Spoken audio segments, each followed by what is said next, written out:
নমস্কার। আর মাত্র 12-13 দিন বাকি কুম্ভমেলা শেষ হচ্ছে মহাশিবরাত্রিতে। আর অনুগ্রহ করে সবাই এটাকে কাজে লাগান। এটা 144 বছরে একবার হয়।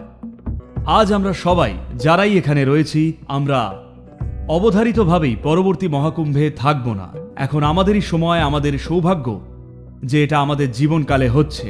26শে ফেব্রুয়ারির আগে এটাকে কাজে লাগান। কিন্তু যদি বার্ধক্যের কারণে বা অর্থাভাব বা শারীরিক অক্ষমতার কারণে এখানে গঙ্গায় আসতে না পারেন, তাদের জন্য বলি, সব নদী চমৎকার।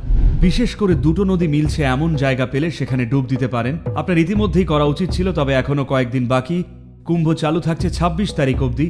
তো সকালে মাত্র 20 মিনিট আম নমঃ শিবায় উচ্চারণ করুন, বা নদীর পাড়েও জপ করতে পারেন, আর তারপর ডুব দিন। গলা পর্যন্ত জলে অন্তত 3 থেকে 4 মিনিট থাকুন। তারপর উঠে এসে দেখুন, দেখবেন দারুণ লাগছে। নিজের সুরক্ষা নিশ্চিত করতে সঙ্গে 1-2জনকে নিন।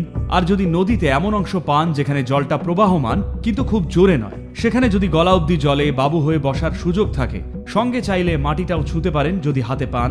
সেখানেই বাবু হয়ে বসে মন্ত্র জপ করুন আর বসে থাকুন। দেখবেন আপনার জন্য চমৎকার কাজ করবে। কুম্ভ মেলার উপকার নিজের মতো করে এখান থেকেই পেতে পারেন।